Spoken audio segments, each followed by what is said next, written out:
네, 코로나19 통합 뉴스룸입니다. 오늘 0시 기준으로 국내 코로나19 신규 확진자는 모두 29명이 늘었습니다. 이태원 클럽 집단 감염자 수도 오늘 오전 10시 발표 기준으로 모두 131명에 달하고 있는데요. 오늘도 잠시 후에 중앙방역대책본부의 브리핑이 시작되면 현장 연결해서 직접 들어보겠습니다. 자, 그전에 먼저 박광식 의학전문기자와 이야기 나눠보겠습니다. 자, 박 기자, 일단 국내 코로나19 현황 제가 잠시 언급해드렸는데 좀 더 정리해 주시죠. 네, 그러니까 오늘 0시 기준이죠. 어제 신규 확진자 숫자가 29명이 늘었습니다. 네. 그래서 국내 확진자는 1,991명입니다. 그리고 어저께 한 분이 돌아가셔서 지금 사망자는 260명으로 집계되고 있습니다. 네. 그리고 현재 치료 격리 중인 사람, 국내에서 지금 치료를 받고 있는 사람은 969명입니다. 1,000명 이하로 감소를 했습니다. 네. 그리고 완쾌돼서 격리 해제된 분은 9,762명으로 집계되고 있고요. 네. 어제 신규 확진된 29명에 대해서 좀 더 구체적으로 분석을 해보면 해외 유입 추정되는 분이 3분, 그리고 지역 발생이 26명으로 조사되고 있습니다. 지역별로 보면 인천에서 12명으로 가장 많습니다. 그렇군요. 자, 브리핑을 이제 현장 연결해서 직접 들어보겠습니다. 네, 5월 14일 0시 현재 코로나 바이러스 감염증 19 국내 발생 현황을 말씀드리겠습니다. 신규 확진자가 29명 발생해서 총 누적 확진자 수는 1,991명입니다. 이 중에 해외 유입이 1,145명이고 우리나라 국민이 90%를 차지하고 있습니다. 신규 격리 해제자는 67명입니다. 따라서 총 9,762명이 격리 해제되어 현재 969명이 격리되고 계십니다. 안타깝게도 사망자 한 분이 발생하였습니다. 심심한 애도의 말씀을 드립니다. 유가족 분들께도 위로의 말씀을 드립니다. 오늘 신규 확진자 29명 중에서 지역 발생이 26명입니다. 인천이 12명으로 가장 많고 이어서 경기도가 6명, 서울이 3명 등 발생하였습니다. 해외 유입 3명은 미주 1명, 기타 방글라데시에서 1명, 파키스탄에서 입국한 사람 중에 1명입니다. 특별히 국내 지역 사회 발생 관련해서 26명 중에 클럽 집단 발생 관련 확진자가 20명이고 홍대 모임 관련 4명, 그리고 확진자와 접촉한 경우가 1명, 경기도의 지역 사회 발생이 1명으로 되어 있습니다. 홍대 모임 관련 확진자 4명, 그리고 경기 지역의 확진자 1명에 대해서는 현재 감염 경로에 대한 조사가 진행이 되고 있습니다. 클럽 관련 확진자 20명을 좀 더 자세히 말씀드리면 클럽을 방문한 사람이 5명, 확진자와 접촉한 사람이 15명입니다. 오늘 12시 현재까지 추가로 2명이 확인되어서 클럽 관련해서는 총 2개로 환자는 133명이며 접촉자에 대한 조사, 방역 조치가 진행이 되고 있습니다. 지역별로는 서울이 73명으로 가장 많고 이어서 경기도가 25명, 인천이 18명 등의 상황입니다. 감염 경로별로는 클럽 방문 관련이 82명이고 접촉자가 51명입니다. 연령별로는 19세부터 29세까지가 83명으로 가장 많습니다. 저희 중앙방역대책본부에서는 5월 6일 이전에 서울 이태원에 소재한 클럽, 주점 등을 방문하신 분은 외출을 자제하시고 자택에 머무르면서 관할 보건소 또는 1339에 문의해서 증상 유무에 관계없이 선별진료소를 방문하여 진단검사를 받을 것을 요청드립니다. 특별히 종교시설, 그리고 실내 체육시설, 교육시설, 또 의료시설이나 사회복지시설 등 많은 사람들이 또 취약한 분들이 이용하는 시설에 종사하시는 분들은 감염 확산과 이로 인한 피해 발생 가능성이 매우 높기 때문에 꼭 신고하시고 진단검사를 받을 것을 강조드립니다. 저희 방역대책본부에서는 불필요한 사생활 침해를 방지하기 위하여 익명검사를 전국으로 확대해서 시행하고 반복해서 대량 노출이 되는 장소에 대해서는 중앙방역대책본부 차원에서 일괄해서 공개함으로써 확진자의 이동 경로 등 정보 공개 방안을 보완하였습니다. 또 오늘 보도 참고 자료를 통해서 9개소의 반복 대량 노출 장소에 대해서 상호명 그리고 상세한 주소, 노출 일자를 알려드립니다. 지금까지 개인을 특정할 수 있는 정보는 공개하지 않도록 하여 왔습니다. 그러나 확진자 개인의 성별, 연령 등이 공개되고 있어 이동 경로 공개에 필수적이지 않은 정보에 대해서는 현재의 가이드라인을 조속히 보완해서 시행토록 하겠습니다. 추가로 역학조사와 관련해서 적극적인 협조 요청을 드립니다.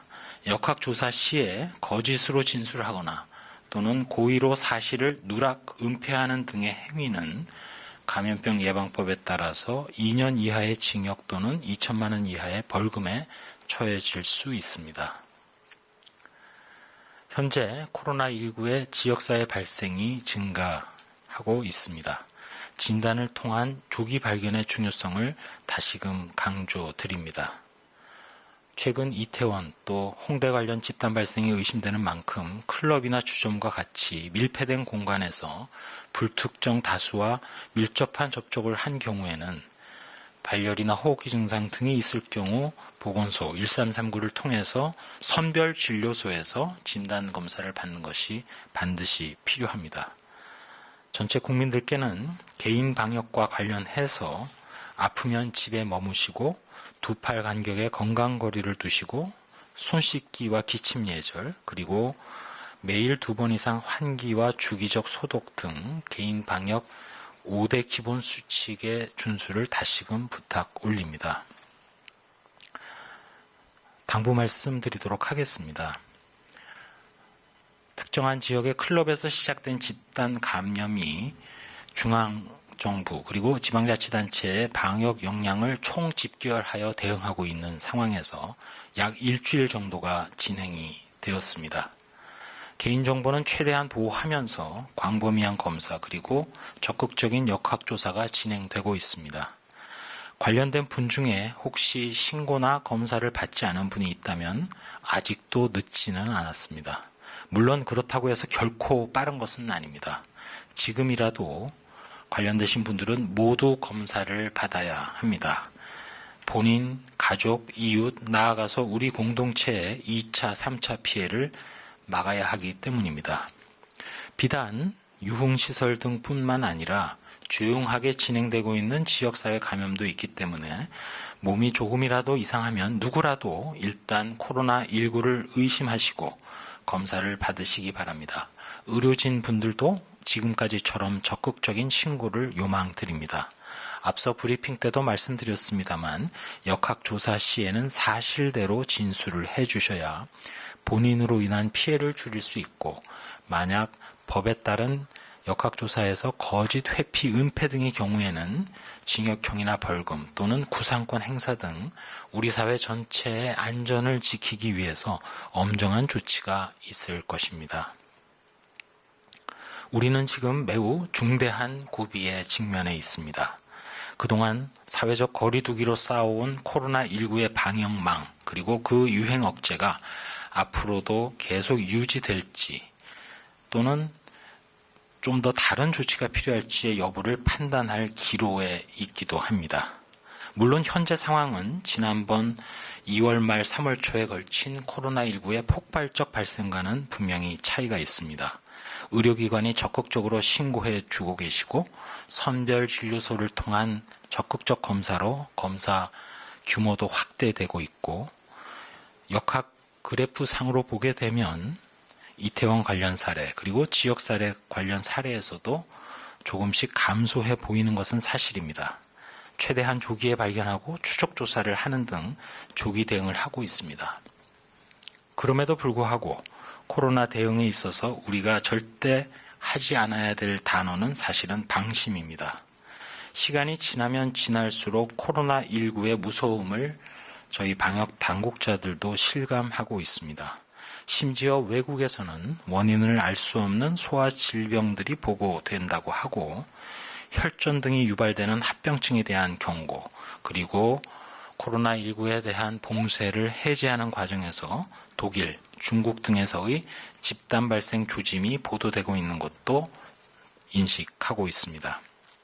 코로나19는 호시탐탐 우리의 빈틈 그리고 방심을 기다리고 있는지도 모릅니다. 지역사회 어디나 언제나 코로나19에 노출되고 있다는 점을 인식하셨을 겁니다. 누차 말씀드렸습니다만 코로나19 유행으로 인해서 세상이 바뀌었습니다. 개개인의 생활도 따라서 이전과는 달라져야 됩니다. 그 행동 양식이 바로 생활 속 거리두기입니다. 지난 주말 종교시설도 생활 속 거리두기와 함께 예배가 재개되었고 다양한 모임도 시작되었습니다. 당장 이번 주 또 앞으로도 조금이라도 의심이 되시면 역시 검사를 받고 진료를 받으셔야 됩니다. 무섭고 까다로운 바이러스지만 우리 모두가 신고하는 공동체 일원으로서 책임 의식을 가지고 코로나19에 대응해서 힘을 합쳐서 이 중대한 고비를 함께 이겨내자고 말씀드립니다. 이상입니다. 네, 지금부터 기자님들 질의응답 시간 갖겠습니다. 네, 중앙방역대책본부의 오후 브리핑 전해 들었습니다. 자, 다시 박 기자와 얘기를 좀 나눠보겠습니다. 자, 박 기자, 일단 저희가 전해드린 것보다 낮 12시 기준으로 클럽발 집단 감염자는 2명이 늘었네요. 네, 맞습니다. 그래서 지금 이태원 클럽 관련 집단 감염자의 숫자가 지금 133명으로 오전에 131명에서 2명 더 추가가 됐습니다. 네. 방금 있었던 중앙 방역대책본부 브리핑 내용 중에서 좀 눈여겨볼 것은 이제 홍대 주정 관련해서 4명, 그러니까 5명 접촉자까지 해서 이 감염 경로를 갖다 확인할 수 없는 이 확진자가 나왔다는 얘기가 있었고요. 네. 그다음에 경기도에서도 또 감염 경로를 모르는 사람이 1명이 더 추가됐다는 얘기들이 있었습니다. 그리고 이제 이태원 클럽 관련해서 이제 133명에 대해서 구체적인 지역별 분포도 이야기를 했는데요. 네. 서울에서 73명, 그리고 경기도에서 25명, 그리고 인천에서 18명 순으로 지금 확진자가 전국적으로 나오고 있는 상황이라고 이야기를 했습니다. 네. 감염 경로를 보면은 클럽 관련된 다녀왔던 사람들 중에서 이제 82명이 이제 확진이 됐고, 그리고 이 클럽 다녀온 사람들로 인한 접촉자가 이제 51명이 여기서 또 확진된 것으로 지금 알려졌습니다. 네. 연령대별로 보면 20대가 83명으로 지금 가장 많다라고 얘기를 했습니다. 지금 이제 클럽 관련된 확진자가 5월 6일 날 처음 확진되고 일주일이 지난 시점인데요. 네. 지금 방역 당국은 아직도 본인 스스로가 이태원 관련된 이태원 인근에 다녀갔던 사람이라면 지금도 신고는 늦지 않았다면서 지금 조속히 검사를 받아달라고 강조를 했습니다. 네, 그렇군요. 지금 이제 계속해서 나오는 얘기가 유흥업소 그 방역록 관리가 좀 허술하다 이런 얘기가 있지 않습니까? 네, 그러다 보니까 맞습니다. 정부가 지금 첨단 기술을 활용한다는 얘기가 있어요. 네, 그러니까 유흥업소나 이런 시설들을 방문할 때 결국 방명록을 작성하는데 전화번호나 이름 이런 것들을 갖다 거짓으로 작성해서 허위로 기재를 해서 나중에 실제 이런 환자가 발생했을 때 이제 파악이 접촉자를 제대로 파악을 안 되는 문제가 네. 생기기 때문에 실제로 이번에 정부가 QR코드나 이 블루투스 기능을 활용해서 할 것들을 검토하고 있다고 밝혔습니다. 네. 실제로 강원도의 경우에는요, 이 QR코드를 활용해 유흥시설에 대한 이 출입 명부 작성에 활용하고 있는 것으로 파악되고 있는데요. 네. 또 방역 당국은 이 해외에서 시도하고 있는 이 블루투스 기능을 활용해서 일정 거리 이하로 이렇게 접촉하는 경우에 인식하도록 하는 부분을 검토하고 있다고 또 설명을 했습니다. 네. 또 아울러 정부는 이런 첨단 어떤 방법 말고도 실제 유흥시설 출입을 할 당시 현장에서 그 전화번호 적은 전화번호를 직접 전화를 걸어서 연락처를 바로 확인하는 방법도 지금 함께 검토하고 있다고 밝혔습니다. 네. 그러니까 기본적으로는 직접 출입 명부를 작성할 때 기록된 이 전화번호에 대해서 현장에서 바로 전화벨이 울리는지 이렇게 확인하는 건데 아주 강력하네요. 맞습니다. 네. 앞서 말한 뭐 여러 IT 기술도 있지만 실제 효과를 낼 수 있는 이런 다각적인 방법들을 검토하고 있다고 지금 밝혔습니다. 네, 그렇군요. 그리고 요즘 이제 이 반려동물, 고양이 기르는 분들이 많은데 코로나19에 고양이도 걸릴 수 있다는 실험 연구가 나왔다던데요. 네, 오늘 이제 여러 그 미디어에서 지금 이제 저널에 실린 이런 기사들이 나오고 있는데요. 네. 코로나19에 걸린 무증상 고양이가 또 다른 고양이를 감염시킬 수 있다는 게 실험을 통해서 증명이 됐다는 얘기입니다. 동물간 감염이네요. 이 연구가 미국에 있는 위스콘신 대학교에서 연구를 한 건데요. 이 연구는 국제학술지 잉글랜드 저널 오브 메디신 아주 유명한 학술지에 실렸습니다. 네. 구체적인 내용을 좀 들여다보면요. 이 코로나19에 걸린 사람으로부터 이 바이러스를 채취해가지고요. 애완 고양이 3마리한테 이걸 감염을 시켰습니다. 네. 그래서 이 애완 고양이 3마리하고 함께 또 다른 각각 이제 건강한 다른 고양이 3마리하고 각각 짝을 지어서 실험실 공간에 둔 건데요. 네. 한 5일 만에 나머지 이 3마리 모두가 감염된 것으로 이렇게 나타났습니다. 아하. 그러니까 실험에 동원된 이 애완 고양이 6마리는 증상이 모두 없었습니다. 뭐 재채기라든가 기침, 뭐 체온 상승, 뭐 체중이나 뭐 이런 감소 등 증상이 전혀 없어서 네. 뭐 묘의 어떤 주인이 도저히 알아챌 수 없는 이런 상황이었다라고 얘기를 했고요. 네. 실험을 진행한 이 미국 위스콘신대 연구팀은 이런 연구 결과를 이제 고양이를 매개로 해서 사람 간에 이제 바이러스가 전파될 수 있는지에 대해서는 이제 고양이와 고양이 사이의 감염을 확인을 했는데 이제 여러 가지 사람 간 전파 가능성에 대한 추가 연구가 필요하다고 이제 얘기를 했습니다. 네. 아울러서 연구팀은 이 애완용을 포함해서 동물이 사람에 의해 우연히 코로나 바이러스에 감염된 것이 사람 간 감염 확산에 어떤 역할을 했다는 증거는 없다면서도 이번 연구 결과가 확대 해석되는 것을 이제 경계를 했습니다. 네. 그러니까 지금 현재 유행하고 있는 양상은 일단 사람 간 전파가 중요한 것이고 그렇죠. 고양이가 이 모든 유행을 갖다가 일으킨 건 아니다. 다만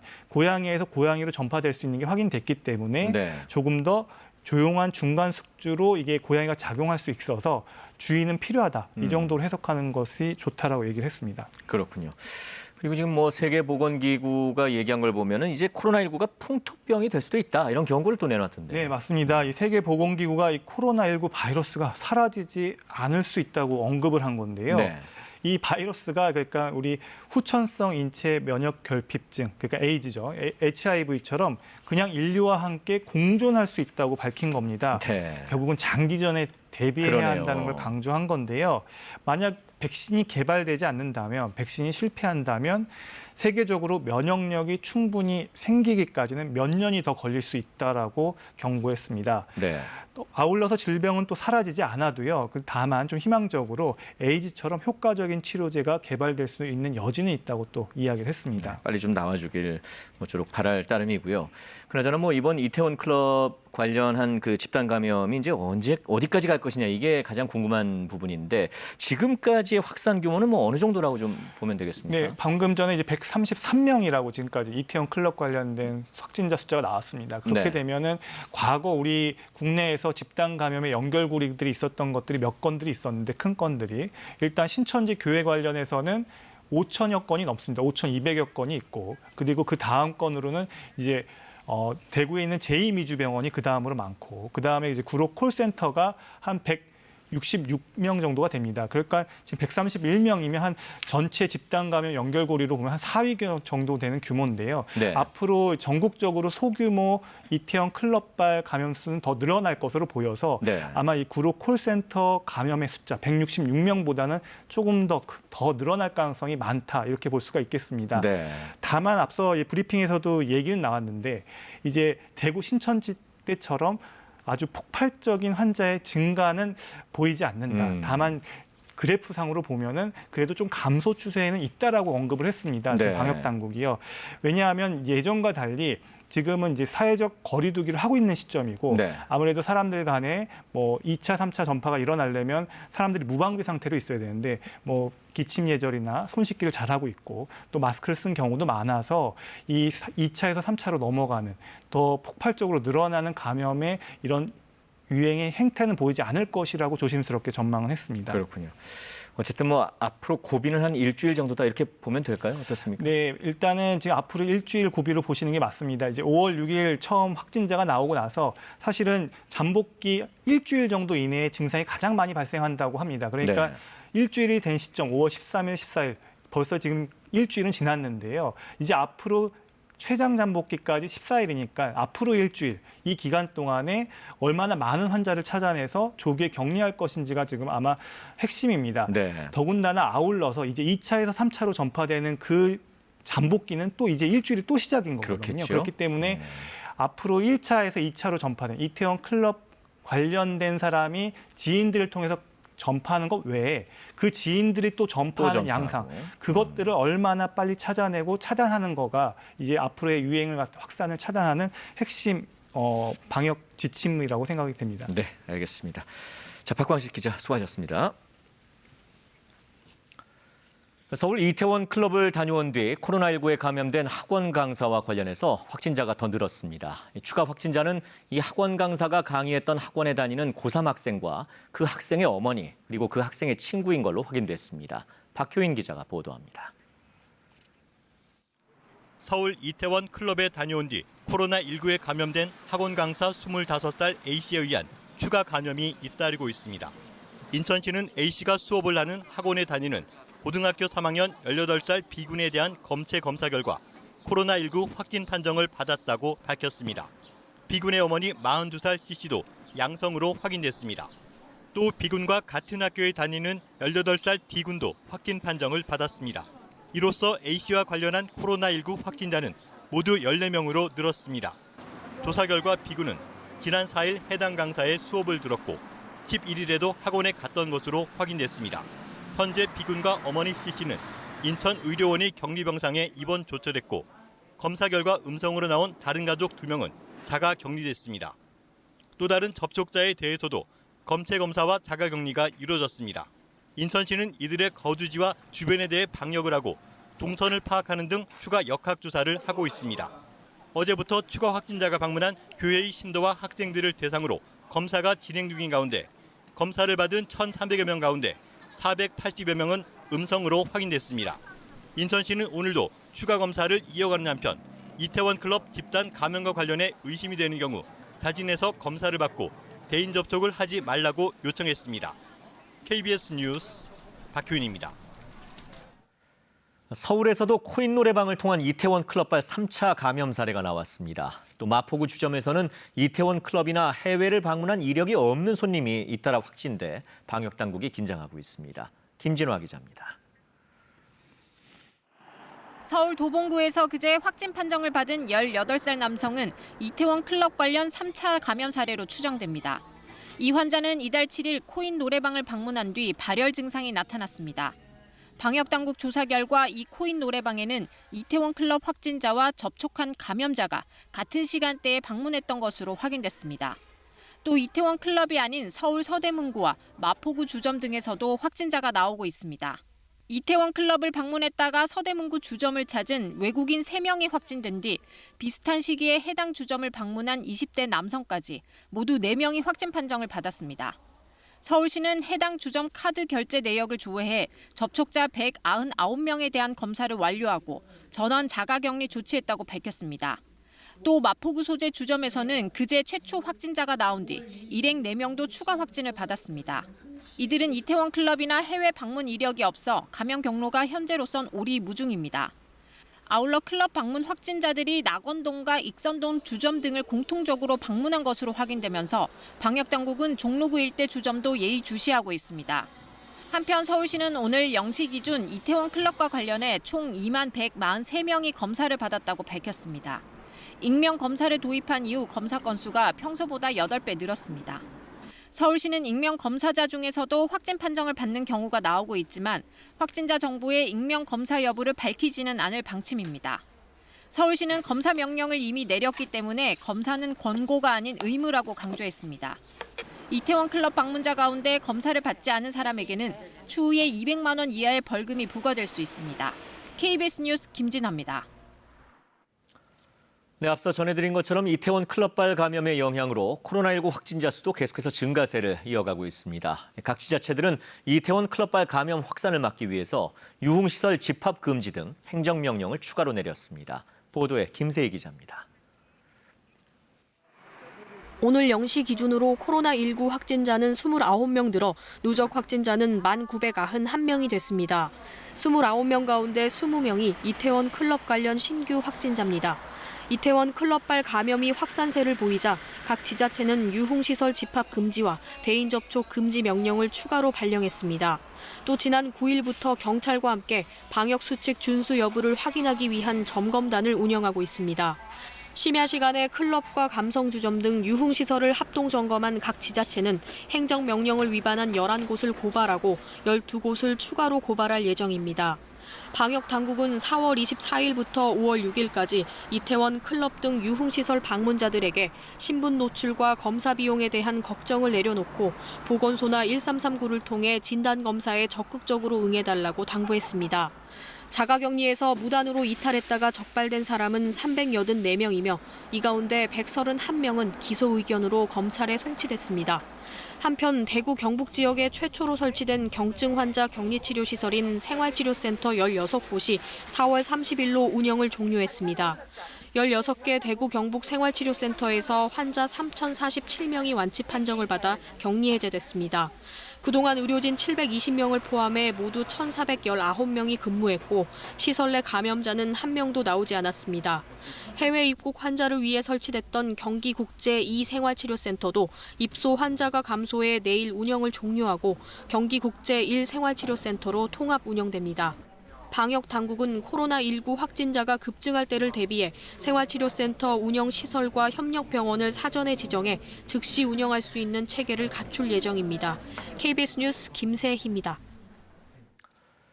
정부가 고용 충격에 대응하기 위해서 청년과 취약계층을 대상으로 일자리 55만 개 이상을 새로 만들겠다고 밝혔습니다. 또 이를 포함해서 이미 계획했었지만 코로나19로 하지 못했던 직접 일자리 사업도 재개해 공공부문에서 일자리 156만 개를 공급할 계획입니다. 오수호 기자입니다. 정부가 새로 만드는 일자리의 주요 대상은 청년과 취약계층입니다. 먼저 청년을 위해선 공공 데이터 구축, 온라인 콘텐츠 제작 등 비대면 디지털 일자리 10만 개를 만들기로 했습니다. 또 IT 분야에서 청년을 정직원이나 인턴으로 채용한 중소 중견기업에 최대 6달 동안 인건비를 지원하는 방식으로 일자리 15만 개를 더 만들 계획입니다. 취약계층을 위해선 방역과 환경 정비 등을 하는 공공일자리 30만 개를 추가로 만듭니다. 여기에 특별 고용 지원 업종에서 이직한 사람과 6달 이상 계약을 체결한 중소 중견기업에 보조금을 줘 일자리 5만 개가 더 만들어지도록 유도할 방침입니다. 정부는 이 사업들에 약 3조 8천억 원이 들 것으로 예상하고 예산을 3차 추경에 반영할 계획입니다. 이미 계획했던 직접 일자리 94만 5천 개를 제공하는 사업도 이달부터 재개하겠다고 밝혔습니다. 코로나19 감염 우려가 적은 야외 활동이나 온라인 등으로 사업을 전환해 추진합니다. 여기에 국가공무원 2만 3천 명과 공공기관 2만 5천 명 채용도 이달부터 시작할 계획입니다. 이와 함께 장기적으로는 모든 국민이 고용보험에 가입할 수 있도록 국세청, 근로복지공단 등과 함께 범정부 추진 체계를 만들기로 했습니다. KBS 뉴스 오수호입니다. 조국 전 법무장관의 부인 정경심 동양대 교수가 오늘 자녀 입시 비리 혐의 등과 관련한 13차 공판에 출석했습니다. 지난 주말에 풀려난 뒤 첫 재판인데 취재진에겐 건강이 쇠약해졌지만 재판에 성실히 임하겠다고 짧게 말했습니다. 오승목 기자가 보도합니다. 지난주 조국 전 법무부 장관이 법정 출두 시 이용했던 차를 직접 몰고 법원에 나타난 정경심 교수. 변호인과 함께 차에서 내린 정 교수는 기자들의 질문에 짧게 심경만 밝혔습니다. 석방 후 첫 재판 출석인데 심경 한 말씀만 부탁드리겠습니다. 정당을 차린 후에 재판에 성실히 임하겠습니다. 하지만 자녀 입시 비리는 국민 정서에 반한다는 의견도 있다. 앞으로 재판에서 무죄를 어떻게 소명할 것이냐는 등의 질문엔 아무런 답을 하지 않고 법정으로 향했습니다. 자녀 입시 비리 관련 혐의와 사모펀드 의혹 관련 13번째 공판에 출석한 건데 지난 주말 구속기간이 끝나 풀려난 뒤 첫 재판입니다. 정 교수 사건을 심리하는 서울중앙지법 형사합의 25-2부는 현 시점에서 도주나 증거인멸의 가능성이 적다며 검찰의 추가 구속 요청을 받아들이지 않았습니다. 다만 재판부는 정 교수가 법정에서 증언했던 사람을 만나거나 증언 번복을 부탁하는 등의 행위를 하면 다시 구속될 수 있다고 밝혔습니다. 오늘 재판에는 정 교수의 딸 조민 씨가 인턴으로 활동했던 부산의 한 호텔 관계자 등 3명이 증인으로 나왔습니다.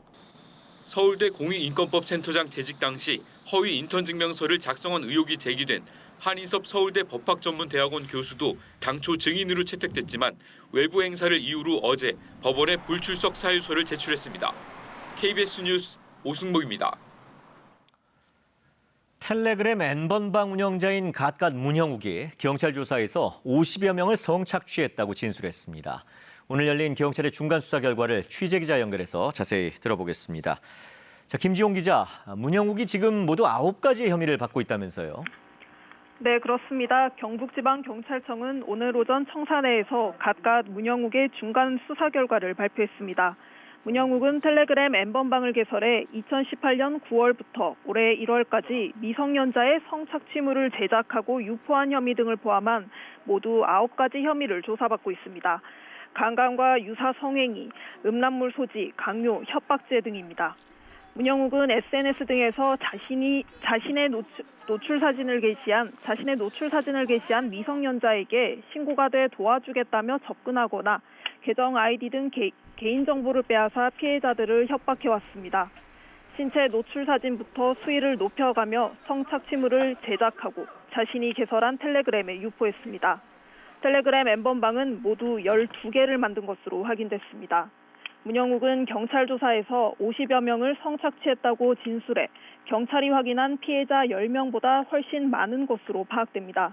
또 문영욱은 N번방을 만들기 3년 전인 2015년 7월쯤부터 유사 범행을 저질렀다고 말했는데요.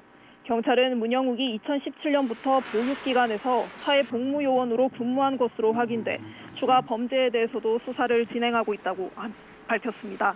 경찰은 문영욱의 자백을 받아낸 결정적인 계기로 2017년까지 사용하다가 폐기한 휴대전화라고 밝혔는데요. 또 문영욱이 직접 제작한 영상만 3,000여 개로 추정된다고 설명했습니다. 경찰은 문영욱 외에도 성착취물을 제작하고 유포한 4명을 추가로 검거했습니다. 이 중 2명은 N번방과 관련 없이 문영욱이 소개해준 미성년자를 성폭행한 혐의도 받고 있습니다. 경찰은 또 성착취물을 유포하거나 소지한 160명을 검거했고 이 중 3명은 구속했습니다. 지금까지 대구에서 KBS 뉴스 김지웅입니다. 여야 원내대표가 오늘 오후에 만나 20대 국회 마지막 본회의 일정을 협의하기로 했습니다. 본회의가 열리게 되면 코로나19 고용위기에 대응할 법안 등이 처리될 것으로 보입니다. 보도에 신지혜 기자입니다. 민주당 김태년 원내대표와 통합당 주호영 원내대표가 오늘 오후 국회에서 첫 여야 협의를 시작합니다. 당초 어제 회동하려 했지만 주 원내대표의 부친상 등으로 하루 연기됐습니다. 핵심 안건은 20대 국회 마지막 본회의 일정입니다. 여야는 다음 주쯤 본회의를 열고 민생 법안을 처리하자는 데에 공감대를 형성하고 있습니다. 본회의가 열리면 예술인에게도 고용보험을 적용하는 고용보험법 개정안과 미취업 저소득 가구에 구직 촉진 수당을 지급하는 구직자 취업 촉진법, 또 N번방 재발 방지법 등이 통과될 예정입니다. 여야는 과거사법 등 이견이 좁혀지지 않는 법안의 처리 계획도 논의할 것으로 전망됩니다. 아울러 21대 국회 원구성도 거론할 것으로 보입니다. 여야는 다음 달 8일까지 국회 상임위원장직 배분을 마쳐야 하는데 핵심 상임위인 법제사법위원회와 예산결산특별위원회 위원장직을 두고 신경전을 벌이고 있습니다. 이와 관련해 민주당 김태년 원내대표는 오늘 오전 국회에서 원구성 협상에 시간을 낭비하지 말아야 한다며 원구성을 마치고 즉시 3차 추경에 돌입해야 한다고 야당을 압박했습니다. 그러나 통합당 주호영 원내대표는 이번 회동은 5월 임시국회를 논의하는 자리라고 밝히는 한편 민주당이 요구하는 3차 추경도 목적과 내용을 알아야 협의할 수 있다고 맞섰습니다. KBS 뉴스 신지혜입니다. 문재인 대통령이 시진핑 중국 국가주석과 전화 통화를 하고 올해로 예정됐던 시 주석의 방한을 변함없이 추진하기로 했습니다. 두 정상은 또 기업인 경제활동을 보장하기 위해 도입한 신속 통로제를 방역협력 모범 사례로 꼽았습니다. 홍성희 기자의 보도입니다. 코로나19 사태 이후 두 번째로 이뤄진 한중 정상통화. 어제 오후 9시부터 34분간 이어진 통화에서 두 정상은 코로나19 상황이 안정돼 여건이 갖춰지는 대로 시 주석의 방안이 성사되도록 협의하기로 했습니다. 시 주석의 상반기 방안이 사실상 어렵다고 보고 시기를 조정하기로 한 겁니다. 시 주석은 올해안 방안에 대한 굳은 의지는 변하지 않았다고 했고 문 대통령은 한중 관계에서 시 주석의 방안은 무엇보다 중요하다고 답했다고 청와대는 밝혔습니다. 사드 배치로 촉발된 양국 갈등을 완전히 해소하기 위해 시 주석의 방안이 필요하다는 데 공감대를 이룬 것으로 보입니다.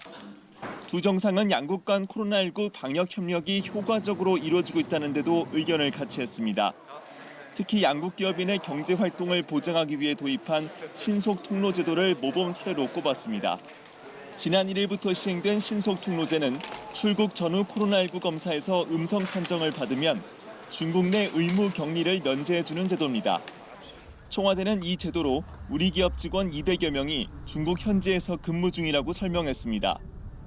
문 대통령은 신속 통로제의 적용 대상과 지역이 확대되길 바란다고 했습니다.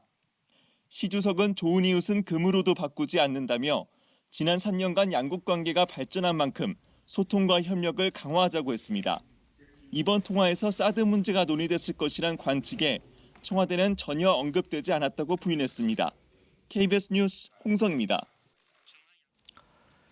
파월 미 연준 의장이 코로나 사태로 인한 깊고 긴 충격으로 경제 침체 장기화가 우려된다는 견해를 밝혔습니다. 미국 투자은행 골드만삭스도 미국의 실제 실업률이 35%까지 갈 수 있다는 전망을 내놓은 가운데 뉴욕과 유럽 증시는 하락했습니다. 뉴욕 김철호 특파원입니다. 제2차 세계대전 이후 어떤 시기보다 심각한 침체에 직면했다. 제롬 파월 미 연준 의장이 피터슨 국제경제연구소 주최 화상연설에서 코로나19 사태로 미국 경기가 전례 없는 하강폭과 속도를 기록하고 있다며 이같이 말했습니다. 경기 침체 장기화 우려도 밝혔습니다. The record shows that deeper and longer recessions can leave behind lasting damage to the productive capacity of the economy. 파월 의장은 가계와 기업체의 부채 부담이 향후 수년 동안 경제를 짓누를 수 있다고 진단했습니다. 코로나 사태가 진정돼도 경제 회복 속도가 기대만큼 빠르지 않을 수 있다고 언급했습니다. 추가 통화정책 사용 여지도 남겨뒀습니다. The economic response has been both timely and appropriately large. It may not be the final chapter. 파월 의장은 최근 연준 조사에서 한 해 소득 4,900만 원 이하인 미국 가구 중 40%가 2월 이후 실직한 것으로 나타났다고 지적했습니다. 이와 관련해 미국의 투자은행 골드만삭스도 실업률이 25%까지 갈 것으로 전망하는 내부 보고서를 내놨다고 CNN 방송이 보도했습니다. 이 수치는 지난 경제 대공황 당시 실업대란 수준으로 지난주 백악관 경제참모의 전망과 일치합니다. It'll probably be 25% in the next report, and then hopefully from there it'll start to head back in the right direction. CNN 방송은 실제 실업률이 35%까지 찍을 수 있는 것으로 골드만삭스가 내다봤다고 전했습니다. 경기 침체 장기화 우려로 뉴욕 증시와 유럽 증시는 일제히 하락했습니다. 뉴욕에서 KBS 뉴스 김철우입니다. 한낮 더위가 이어지고 있습니다. 오늘 서울의 낮 최고 기온이 26도, 광주가 27도, 대구 28도로 어제보다 3, 4도가량 높겠습니다. 내일은 전국에 비가 내리겠습니다. 남부지방에는 30에서 최고 120mm 이상의 많은 비가 내리겠고 중부지방엔 5에서 40mm의 비가 내리겠습니다. 현재 전국에 구름이 많은 가운데 남부지방은 황사의 영향으로 미세먼지 농도 나쁨에서 매우 나쁨 단계까지 높아졌습니다. 오후에는 점차 흐려지겠고 영동과 영남 지역에선 미세먼지 농도가 높게 나타나겠습니다. 낮 기온은 서울이 26도, 대전과 강릉은 28도까지 오르겠습니다. 바다의 물결은 모든 해상에서 1, 2m로 비교적 낮게 일겠습니다. 기상정보였습니다. 코로나19 통합뉴스룸 오후 2시 뉴스 마칩니다. 고맙습니다.